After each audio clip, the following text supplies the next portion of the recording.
Hello, everyone. You're listening to the Art of Reinvention podcast show. This show focuses on helping you become the best version of yourself by producing thought-provoking and life-changing content. Here's your host, Teflon John.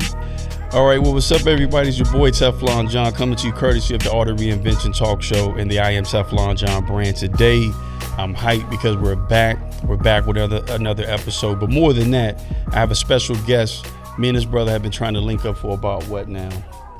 3 years? Yeah, COVID really shut down the building and, it really triggered, some other things to happen. But now we're here. And I'd like to introduce my special guest, Nick George. So Nick, why don't you go ahead and tell everybody who you are and what you do. Awesome. Greetings, good people. This is Nick George. Some of y'all may know me as Nick George the Poet. I exist in the realms of education, public speaking, and facilitation. I'm an educator over at Dunbar Middle. Shout out to the poets. Dunbar. Yes, sir. Yeah. But I also work a little bit helping other organizations and people kind of understand how to get their message out creatively and work within their teams to just do the best that they can do. Okay, so now people know who Nick George is, right? So part of the Art of Reinvention show is what we like to do is, take a trip back, right? So we like to go back in the time machine. Okay, time travel. So who was Nick George? Like, how did you become educated? You mind bumping your mic up just a little bit? Yeah, so how and who was Nick George to become that educator? What made you get into education? Because I think nowadays that seems to be a task. Yeah. Who was Nick George? He's a beast. He's a goon. He's a.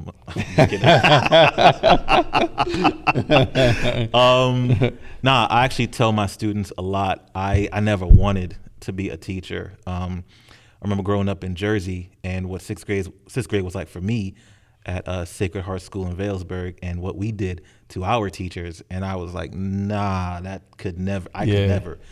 But life has a funny way of silencing and humbling you a little bit. Over the past 10 years, I've been in a lot of different spaces, and all of them have involved working with people, but specifically working with young people. And, I've found, as much as I've tried to run away from it, that's where a lot of my life's purpose is. I've been very, very fortunate and blessed to have the administrative team over at Dunbar Middle to work with me and, put me in that kind of position to be able to work with kids in a way that I thought would help elevate them and prepare them for life after graduation, after 8th grade graduation. Gotcha. So, it's been a cool ride, just journeying and getting there, however much I was resistant to it. Yeah. So do you feel like, because I was just thinking about this and talking with one of my employees yesterday, is I think sometimes in the early part of our life, like we're connected to our destiny, but it's through a different way because we don't know what we're supposed to do. Purpose, right. For your purpose. How long did it take for you before you ran out of gas running from it? Bruh, let me tell you something. When them bills come due, you will try anything. It's wild because my mom kept telling me, like, I see you being a teacher. Why don't you try teaching? Yeah. No. I don't got the patience for it. I don't got the energy for it. And I was at a point professionally where I was doing a lot of things on the side. I was doing a lot of things in the community, and I was being very active. But in 10 years, so much has changed.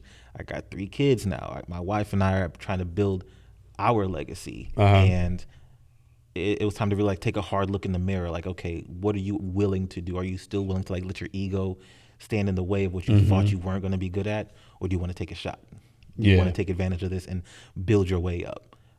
Fortunately, like I said, I had a lot of exposure in the field, so it wasn't completely new to me. And it was really just a matter of just believing in myself despite what I thought I wanted to do. Yeah, and I like to touch on that too, because I think sometimes we have the passion in our hearts, right? Sometimes we have the God-given ability and talent, and I think you have subconscious conversations with yourself, like whether it be videography, like what I'm doing, or speaking or teaching. What is your advice to someone to get over that silent conversation and really take action to start digging? Whether that be, hey, I feel like I'm called to be a pastor, teacher, I have a passion for sports. Like, what is your message?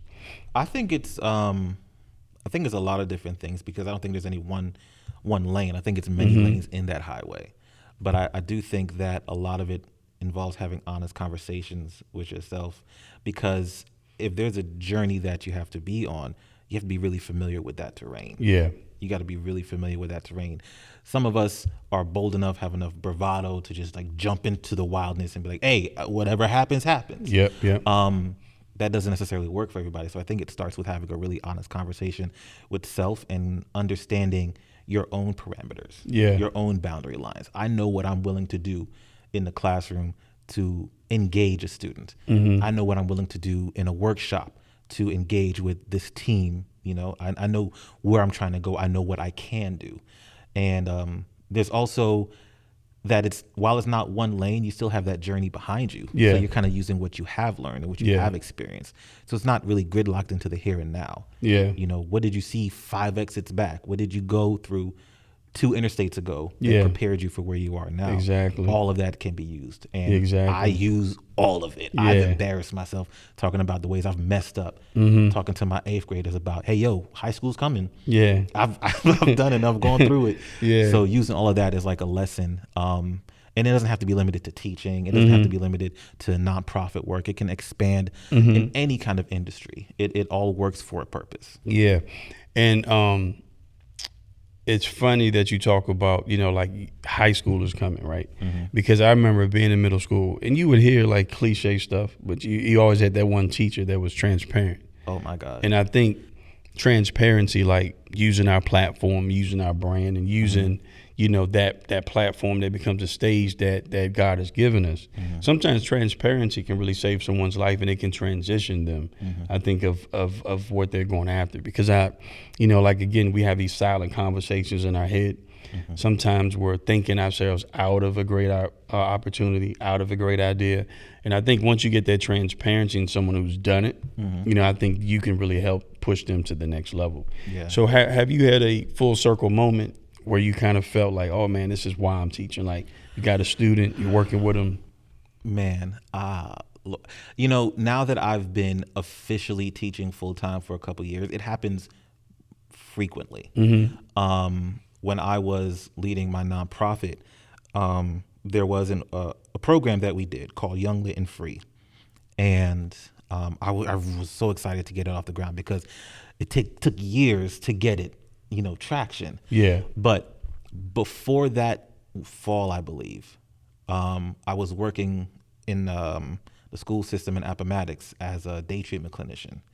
And one of the kids I was working with, man, as I was working with him and I was looking at him, like, yo, this is who this program would be for. Yeah. This is who this thing could work for, because he's a brilliant kid. Yeah. This beautiful black boy that has so much potential and so much insight at his age. I'm like, yo, this is who this program would exist for. He could put out some amazing stuff in the world. Yeah. He can be a game changer. He could do this and that and the third.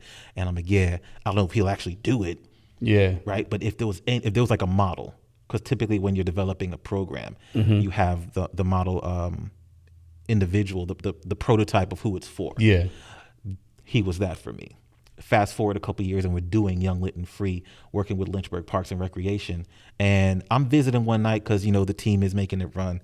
And I walk in and he's in the audience. Yeah. This kid is in the audience. And I'm like, it was a weird, surreal moment where everything was happening around me, but I was watching it from like a bird's eye view. I was there, but my body was above it all. You know? And I'm not ashamed to say, where's the camera at? I was crying, tears. Of course, I did this in the car after the fact. Yeah. But I'm like, bro, like, it's you, like, you're here, like, you're seeing it. And he's just taller than me now. Yeah. And everything. And it was just a wild full circle moment that was, you know, when you're in the middle of a thing and you're in the process of doing the thing that you've been working so hard to do, you don't always slow down long enough to really observe the impact, observe the work, observe, like, yo, thank God. Yeah.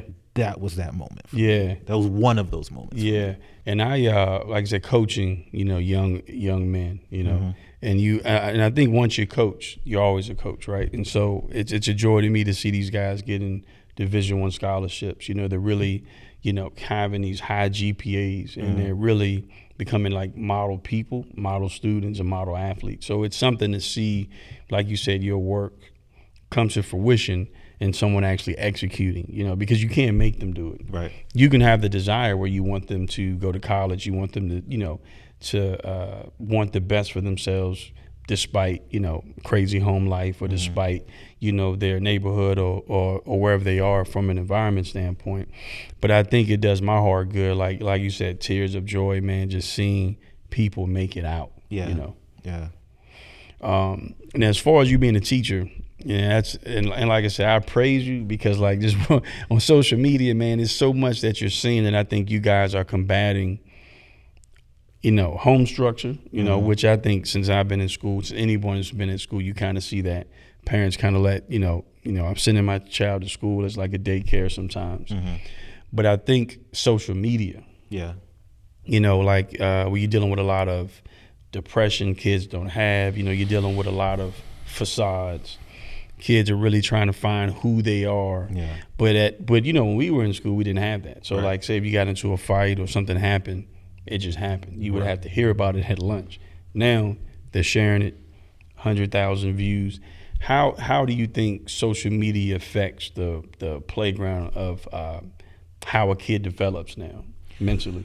I will say my suspicions for how hard teaching would be were correct, and then some. It ain't for the weak. Yeah. It ain't for the weak. I will say though that from my perspective, like social media is a challenge, but it's a lot of the base parts of it are not that different from what it was when we were coming up.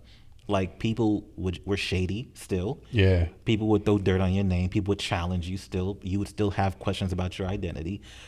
I'm navigating how to make my classroom a safe space for all my kids, black, white, trans, gay, straight, whatever. Like I'm trying to make sure that if you walk into Mr. Nick's room, you're good.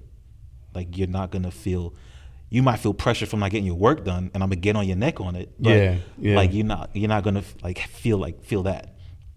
And I think a lot of the things, I think we're at this age, being middle aged or approaching middle age, we're resistant to seeing the tides turn in that way. But a lot of it is really consistent. A lot of it is still what it was. It's not the same thing. Yeah. But if you really pay attention to it, a lot of these kids, the battles that they face are not that dissimilar from what we faced. We had those. I had those questions. Yeah. I had those questions growing up. A lot of those questions still exist for me, right? But we kind of get distance from it because they're over there and I'm grown and I'm an adult and blah, blah, blah, blah. I had a conversation some time ago with a similar question, and I remember thinking to myself, there's room for humility in front of the classroom too. Like these young people are still people, and they see if social media has any influence in that, is opening up their eyes to what they do see. Gotcha. Like they're still gatekeepers, but it's not a picket fence anymore. That joint's a fence, and they can see what's going on behind it. Yeah. So it's kind of on us. How do we handle that? Are we still trying to? We got to protect our kids. We got to protect our young people. But it's time to really be real with them and have safe spaces where they can. Brave spaces. I gotta make sure I edit myself when I say that. Make sure we're creating brave spaces for them to navigate that world and have real talk about it. Yeah, and I think when you say like the picket fence, the one thing I can say is that I think they know who's real. Like as the adults have a side to play in it too, where they like that's not you. Yeah, they can smell it. Yeah. So whether you're a teacher, whether you're like an influencer in their neighborhood, whether you're, coach, whether you're a family member, they know the difference between this picture I'm seeing or this life that you're trying to portray. And I think they're really good at picking that out early. Very. So you'll discredit yourself with a child or an individual thinking like, okay, I'm the adult, they're the child, but they see right through you. Yeah. And I think social media is really not only doing that for them, but doing it for a lot of folks, like when they meet Nick George, when they meet Jonathan Smith, Teflon John, out in public, they have a certain level of expectation. Yep. And if it's not one of the same, like, you're pretty much done. Yeah. i.e. cancel culture. And they're ready for it. They're ready to kind of disassemble what isn't real, what's fake. I don't take myself too seriously in the classroom. I try to, present with a sense of authority, but like we're here together. Yep. We're here together. Now I want to help. I feel like with what I've learned in the past 30 years can help, but we're doing this together. So let's work together. I'm going to do my part. You're going to do your part. Let's make this thing shake and figure it out. And if I'm coming fake or incorrect, I know y'all are going to call me on it. Somebody's going to have their phone out just waiting, to catch me slipping. But if I catch you slipping, like, let's keep each other on the level. Yeah, and hold each other accountable. Yeah. Yeah. So I do want to transition a little bit, just hearing that, so I know who Nick George was, right? And now I know who he is now. I want to really talk about where he's going, because what I hear is like him transitioning from, nonprofit to kind of doing some speaking and things. Could you kind of get into what you were doing with the nonprofit and how that's going to transition and what that looks like? So for those who may not know, I started a nonprofit in 2013 called The Listening. And that was like the zenith of my life at that point. It felt like everything that I saw that wasn't working in education, that I saw that wasn't working in mental health, everything I saw that wasn't working in social justice, in the community of Lynchburg at that time, this was my chance to really address it and bring people together to focus on that. How would we do this? Well, I'm an artist. I'm a poet by nature. So let's use these arts to make something happen. Let's see if we can find a way. If you have a voice that wants to say more behind the mic with your guitar, with your pen, with them beats, with your feet, right? How can we make that happen? And for the next 9 going on 10 years, figured it out. Like, I don't know of a more pristine or professional way to say that. We figured it out. We developed it from just a regular open mic session that would meet to a nonprofit organization that facilitated spaces for people to really talk about things that connected to them. Now, I made a point to say that while it is open for everybody to come to, it's not going to be for everybody. It's going to be who it's for. And like I mentioned, those 3 things that were the focus, education, mental wellness, and social justice, really came to a head in 2020. And that was also when we had to figure out, all right, how do we move forward? For a lot of people, for a lot of organizations and institutions, they had to really look in the mirror and see what was the priority at that moment. We're talking about people's disparity and their inability to achieve the healthcare that they needed. We're talking about people victimized and demonized by the police system, by the judicial system, by systems, And while we were a very small organization, we did what we could to impact those things with our programming. We're talking about open mics. We're talking about showcase events. We're talking about workshops for young people, summer reading programming.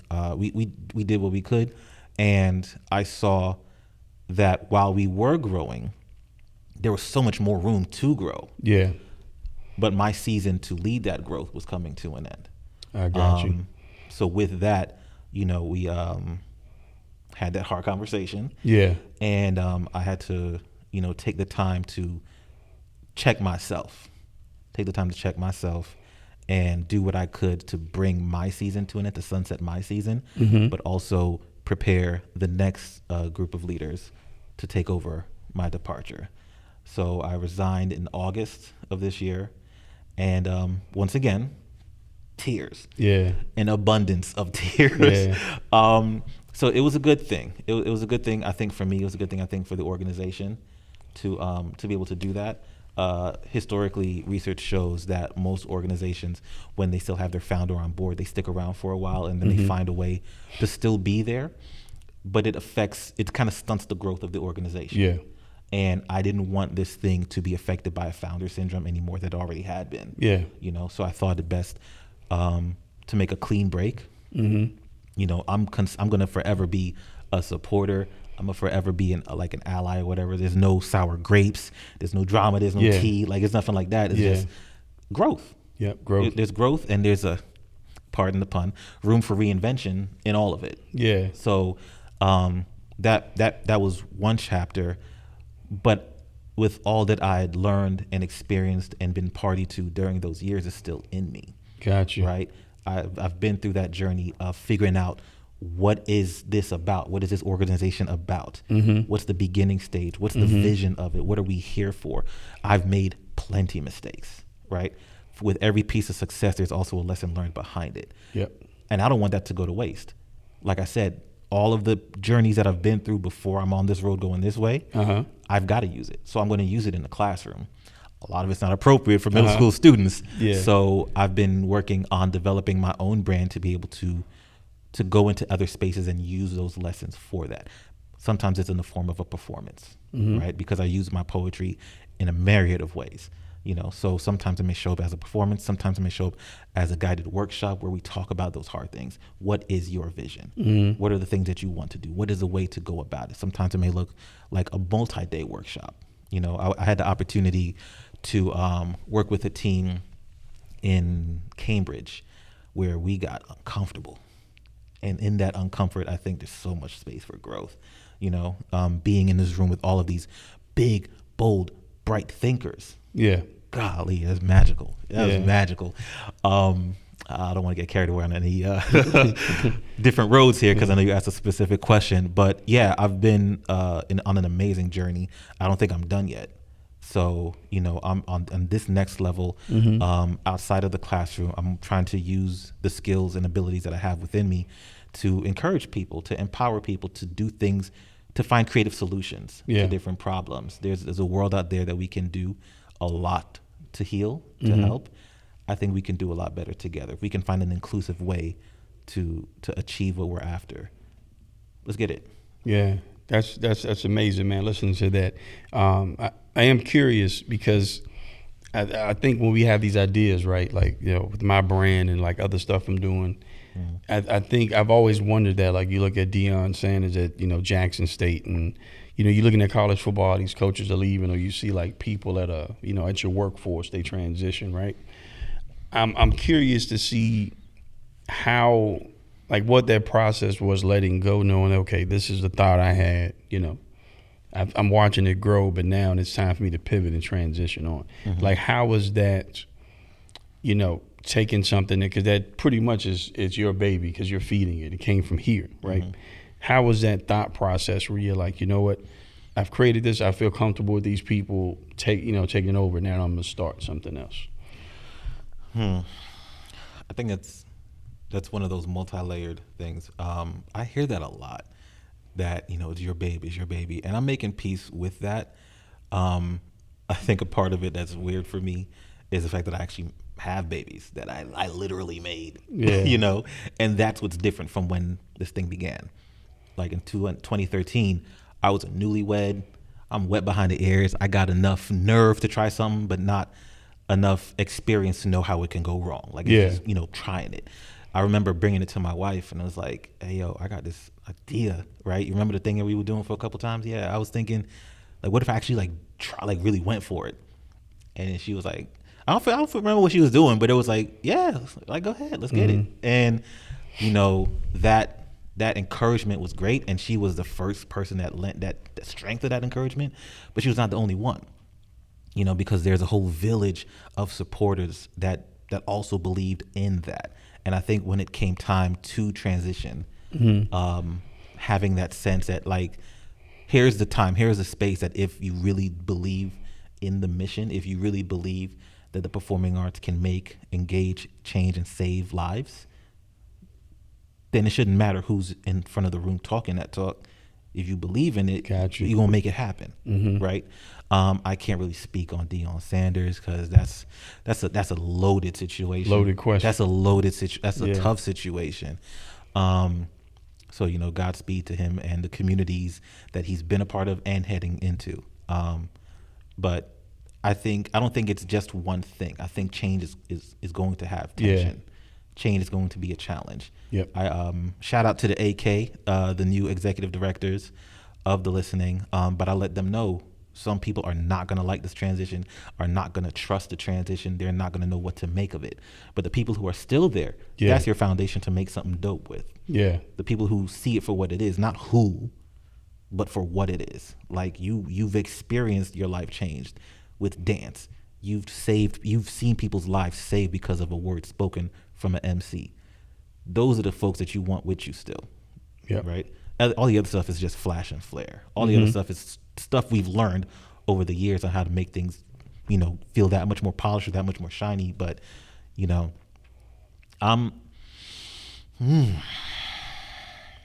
I'm looking forward to seeing what they do. Yeah. And I'm good with however it turns out. Got you. Yeah, that's it's amazing because I often think, when I look at like Steve Harvey, I look at Kevin Hart and these guys, and I'm pretty sure there are things they started that they transition on. Because to me, I think that's the ultimate goal. I don't think it's like your goal to keep, to stay with an idea from start to finish. When if it's an overall branding thing, right, that you're trying to make impact. Well, it was. That could branch off. No, I'll be honest with you. I was prepared to do this thing to my grave. I was prepared for this to be like my lasting legacy. That was how, like, I was in it. I was in it. There was a point where that focus became unhealthy, though, where the work that I was doing to try to build this thing up became more self-focused, more about what I can do and how I'm going to make it happen, to the point where I started to witness my relationships suffer, my health, right? Like, I'm seeing all these things change. I remember one night I was, and what's wild about the nonprofit space, especially when you're a startup and you're not connected to like old money or anything like that, you're really just desperate for the chance. Yeah. So you'll go to 10 different functions, 10 different networking events, 10 different marketing, 10 different things for just one of them to really like be the thing that helps your organization make it to the next quarter, make it to the next year, make it to the next fundraising thing. And I was going to another one, and my daughter, she at the time, I think she was maybe 3 or 4, and she was asking me, I'm getting my jacket on and I'm getting ready to go. She's like, all right, I'm about to leave, saying bye, baby. And she was like, Daddy, where you going? And I'm like, I got a work thing. I got to get some work done. She stopped and looked. I don't like it when you have to go to work. And that was mad simple, but that joy caught me right here. Yeah. That caught me right here. In the multiverse of this experience, this is the beginning of like a whole different story arc. That would be the beginning of the end for me, because like feeling how so much of it was pulling me away and taking more of my resources away from my first focus, which is my family. And shout out to Steve Harvey, shout out to Kevin Hart, shout out to all of these other individuals who were able to make those things move in a way for them. But I had to let that mindset go of this is going to be my thing. I had to let that go. I had to shift everything, and like I challenge anyone to actually like check our trend. But there was a point where I tried my best to not have my face be a part of any of our marketing.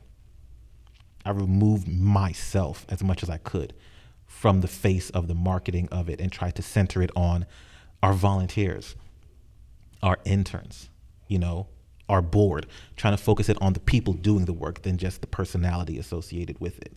Because, there's a part of imposter syndrome that I'm sure is in there. But that's not why. That's not supposed to be why. Yeah. I was at a point like trying to pull friends. Like I was trying to make this thing my friend group. Yeah. And that would be cool. In the perfect world, that would be cool. But at my position of leadership, at my position of influence, like, nah, buddy. Yeah. Nah, you're not here to make friends. Like that's great, but this is not that. Can't bleed the two. Yeah, you can't. You got to separate it. Yeah. And I think that was how it was around that time where I had to shift it away from being about my brand and also being able to have my brand separate from this thing, because that's a whole other section of who is/was Nick George. Because outside of the classroom, I had a whole other section of things that I was working on. So it was important for me, as much as I wanted to at first, it was important for me to divide the two. Got you.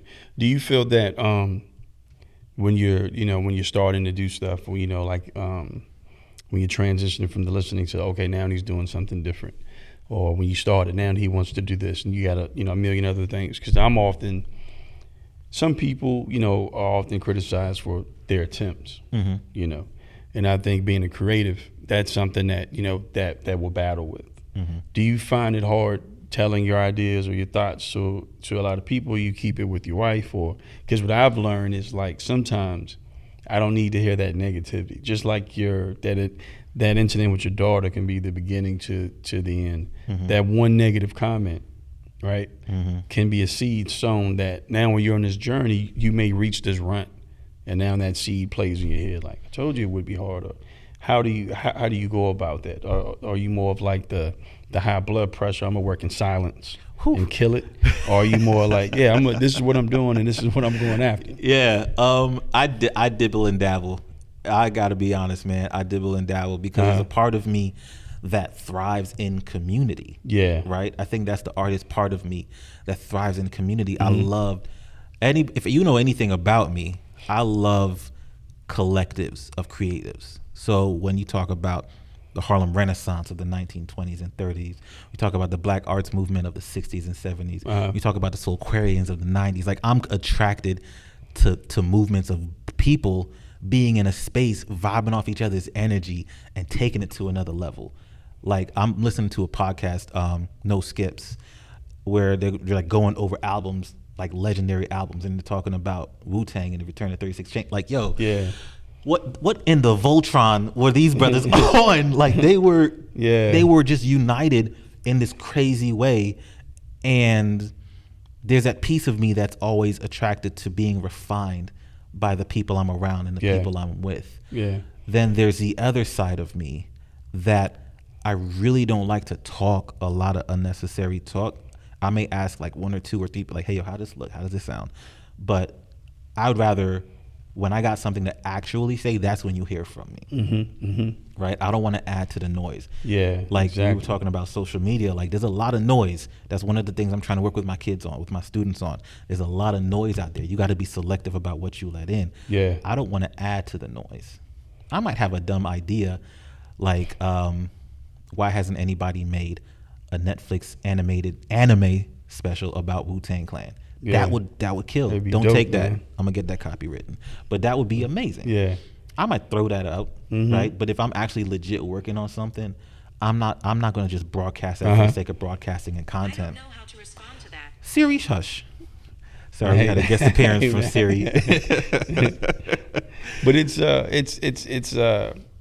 and it feels good to be able to talk to other creatives, because I think there's certain things, certain elements, it's a certain way of thinking, and certain understanding that two people would have, that the average person that's more of an executor, but I think creative, like we create what other people will go and do. Like we create and to be real, I think like without creatives, like, there's no jobs, And so I think, well, what you're trying to do, what I'm trying to do, eventually we can help employ people. Yeah. I remember watching, there was the Pivot podcast, Kevin Hart. And I didn't know, man, like he said he employed so many, his brand from just, you think about this dude starting comedy. So where he had a thought and an idea and it branched off to Heartbeat Productions. Right. And, God knows, whatever else he has, but he said he's employed so many families, And I'm pretty sure through, the employment, through the tutelage and, like the mentorship, like he's creating other people that will create brands that will create other opportunities. Right. And that's the thing I think where people kind of put us in this box of like artists. Yeah. They don't understand that it is something behind it. I was watching the Nikki and Moose podcast and they were going over like, I think this dude like Jordans or whatever. Yeah. Then there's another guy that like paintings, and it was some person that was criticizing, like, hey, man, you're charging too much. And he was like, you can't put a price on someone else's art, someone else's vision. Like, someone else sees the value in that. Like, keep the communication with those folks. Yeah. Don't devalue your thoughts and ideas because someone is basing what you produce on what's in their pocket. Right. You know what I mean? And so I think I try to keep that in mind. And then now going into this new season of my life and this new season of creating, what I'm learning is to let go of what people say or think. Yeah. Just let them think. Like Sally in Wyoming on Facebook or user 109 or whatever. You have, the right to your opinion of me. That doesn't have to be my reality. And it doesn't have to affect what I create and how I do what I do. It's hard though. It's hard because eternal shout out to Miss Erykah Badu, but she spoke for all of us when she said, I'm an artist and I'm sensitive about my ish. Yeah. We make for a reason. We don't make for the money. Yeah. We don't make for the profit. We're not focused on that. Now, we live in a capitalist society that, for better or for worse, has affected how we create. Mm-hmm. So I've been able to kind of establish a line of demarcation in myself where I may know how to create something that may serve a group of people, but I need some space to make for myself. Got you. Right? I agree. There's got to be a separation there. I agree. There was a time where they were one and the same because I didn't understand that boundary. I didn't know how to do that. I was just doing. Because it starts out from a pure place. Maybe it's from healing. Maybe it's from exploration. Maybe for establishment. But for whatever that is, you got to hold on to that and protect it and hold it somewhere separate from what you're using as a lifestyle. Yep. Because there's this community has so many artists, so many amazing artists. But I've always had an inner challenge with the language being about how to make money from it. It's an important conversation to have. Yeah. It's a necessary conversation to have. But we're skipping the conversation about how do we establish these boundaries to protect our artists, I'm going to sound like the old guy, from selling out. Exactly. Yeah, man. It's hard. It's hard. You're trying to eat. You're trying to live. Line. But how do you protect yourself from just doing the shuck and jive, Yeah. When you're trying to eat.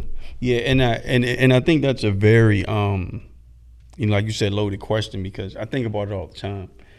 There were opportunities when I first started doing this where I was approached by a few individuals, that to me, it came off like you want to pervert my vision to get out some type of agenda, right? Mm-hmm. Now, keep in mind that, us creatives, Nick George, myself, people that you're seeing on YouTube, like it takes money. Yeah. And we're coming out of our pockets. It's not like we have a brand deal and, someone's just saying, go buy this, pick this. Like, so you're really not seeing a profit for a while. So you're working off passion. Yeah. And so you develop this level of integrity, what you're trying to do, why you're creating content. You're trying to figure out who are you as a creative, who are you as a person.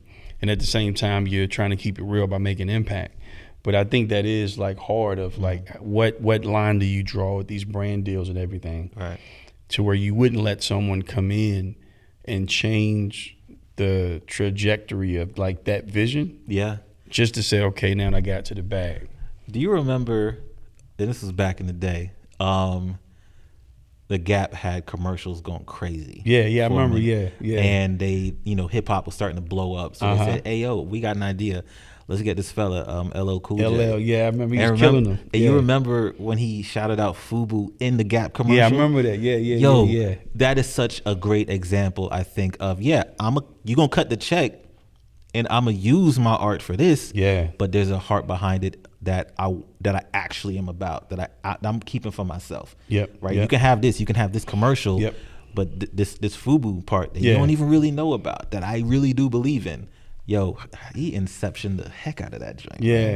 Yeah, man, because it's like, and I think what most people don't realize, and so like part of my brand, like this, and this part of it is right, really highlighting people, right? So there is a brand where I'm doing motivational stuff, so it's me, I'm the face of it and I'm the voice of it. But at this point, I'm highlighting other people, right? So what I wanted to do is create a stage. My platform becomes a stage for you to stand on. Do your thing.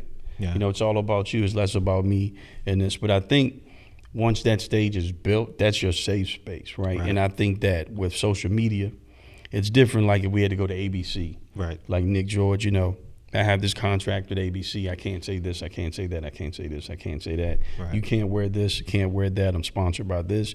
We got to do that. I got to put this on at a certain time. But we're not here because now we have distribution through TikTok, Facebook, Instagram, and YouTube. And right now, where there's some level of freedom of speech, I think that's how we keep it real But I think the educational part has to take place on, you know, how brand deals are made, how you're making money on YouTube and these platforms. Because what can then happen is then you can be used, and like bringing up Wu-Tang, and man, it's like one of my favorite rap groups. But if you watch some of those like TLC, Wu-Tang, or 5 Heartbeats, and you see where people didn't know the contract. Yeah. It's like going to work and you don't know if you get paid every 2 weeks, every week, Right. how much you make an hour. So I think with this, people, a brand deal can come and say, okay, Road, you know, John has X amount of followers. So basically they want access to that. Right. I think educating yourself and putting yourself in the best position, you can take advantage of that and still have your level of integrity. But I think what happens is when people don't know and you don't set the standard values first, Right. that's when I think you're hit with this, you're hit with a loaded question you have to answer between a certain amount of time, and it's life-changing. Like the answer to that question is going to be life-changing. Wild, Yeah, so I think it's knowing that, constantly having that conversation, constantly knowing when your brand is changing, when those views start. Like, don't wait until they come. Yeah. You know what I'm saying? A lot of these parts of yourself Yep. before that time comes. Yep. I had to really take it on the chin at a certain point. Going back to my time with the nonprofit, we were doing an event, and I'll always remember this. We were doing an event that the heart of it was to be a safe, brave space. The theme of the night was sanctuary, and we held it in the Old City Cemetery in Lynchburg. And I thought this was a nice, neutral location. It's not really, it's like a church, but not really a church. And if it is, we're going to reimagine the space as a symbol of safety for everybody. And there's so many different communities in our city. There's like, each one of them are kind of like hiding from what I've seen. They're kind of hiding or protecting themselves.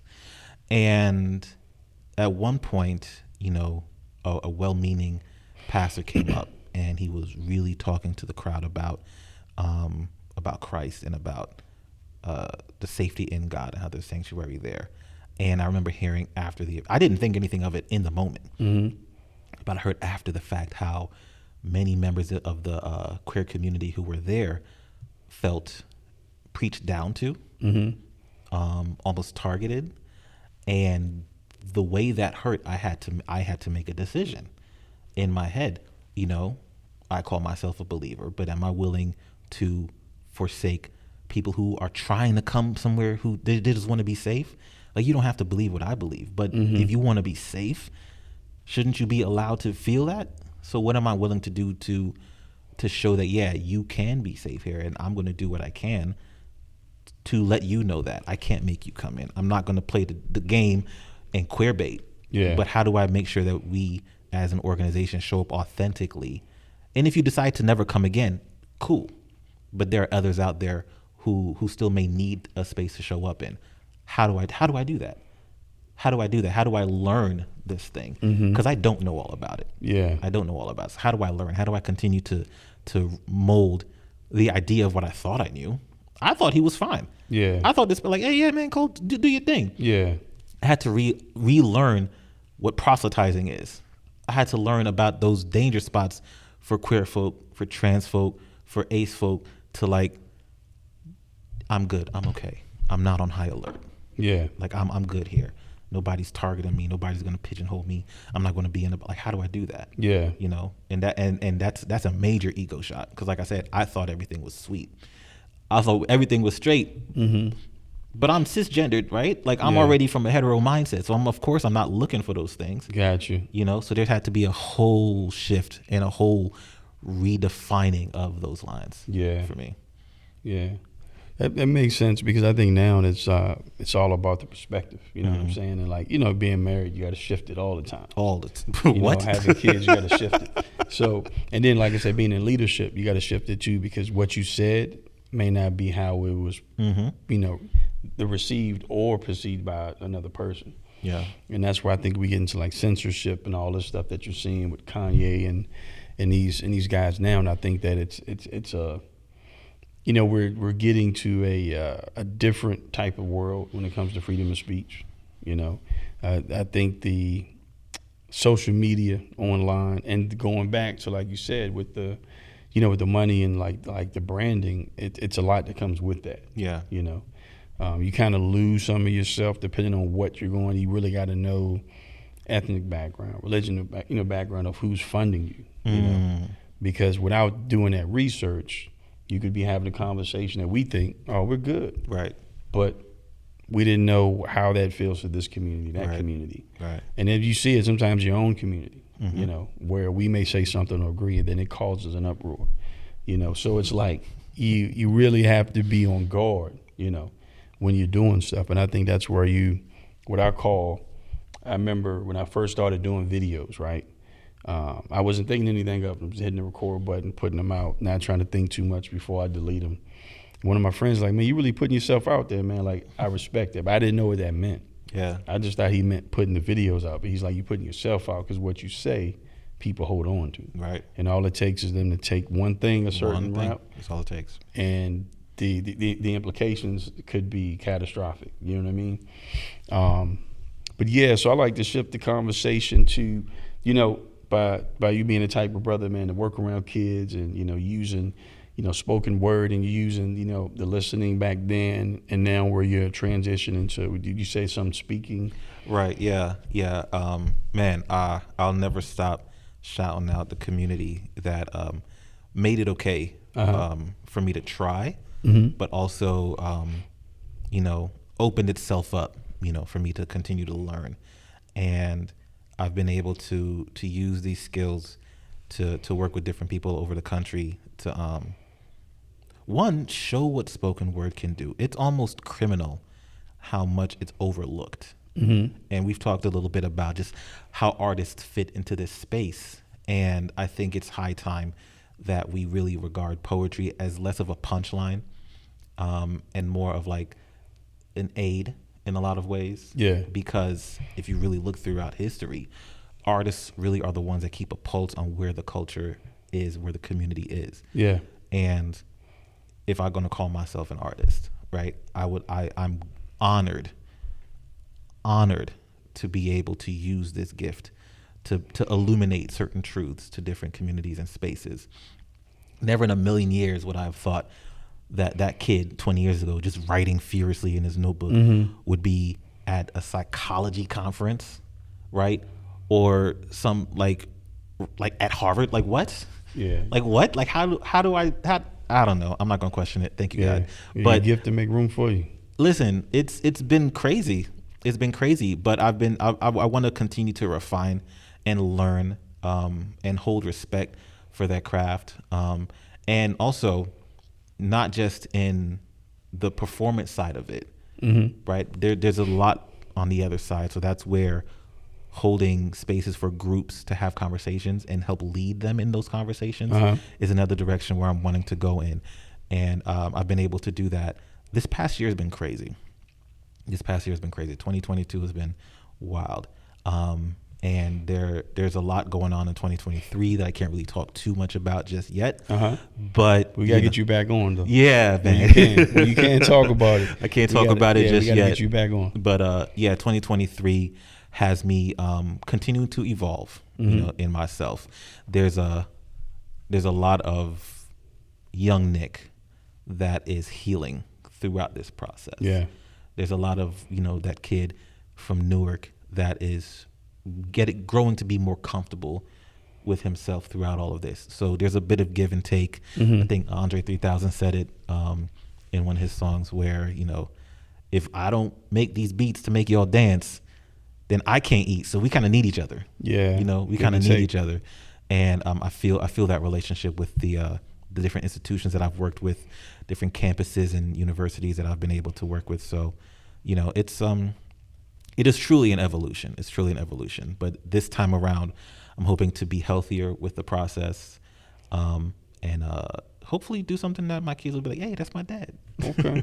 That's what's up, man. So I think as we bring things to a close, what I would like for you to do is, look into your camera, and there's someone out there, that wants to do what we're doing, that wants to really push the envelope. There's someone out there that maybe, through that rut that you and I have been, through whatever, and they're thinking about giving up. What is your advice, speaking directly to them? How do they push through? And what is your message to the masses? That's a good way to phrase that.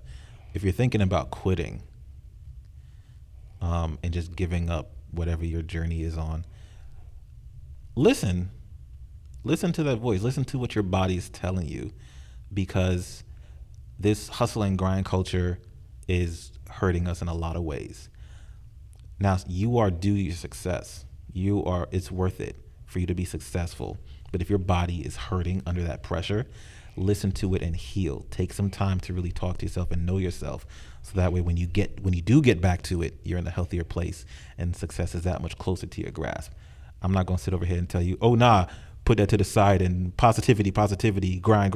Like, nah, we got too many people hurt mentally and physically and spiritually and emotionally under this whole guise of hustle and grind.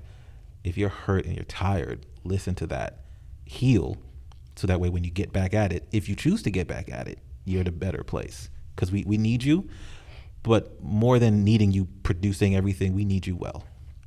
You need you well. So yeah, that's a mental health part of me.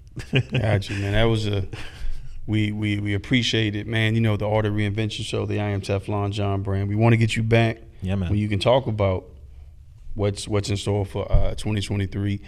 And just so you guys know, Teflon Radio is live. We haven't did the official release, but we're going to get Nick George back, to hopefully bless us with some, spoken word poetry, maybe even over a beat or two. You know what I'm saying? so we can see what he can do. Yeah, so we definitely want to get him back, but we're going to have him back on the Art of Reinvention, so that, as 2023 comes and he's, able to talk about that way we can support this young brother and we can really help him get to where he's going, because what he's going to do through his brand is create more opportunities for us. But that's all. I appreciate you guys for supporting this episode. And as I always say, one love, but you got to remember, it's your choice to be blessed. Hey, what's up? It's your boy Teflon John, and I would like to personally thank you for listening to this episode of the Art of Reinvention Podcast Show. Follow us on social media on TikTok at the Reinvention Podcast, YouTube at the Art of Reinvention Talk Show, and Instagram at the Art of Reinvention Podcast. And you can hit us up at www.teflonjohn.com. That's John spelled John for all motivational content in Teflon Radio. And again, as I always say, one love, but it's your choice to be blessed.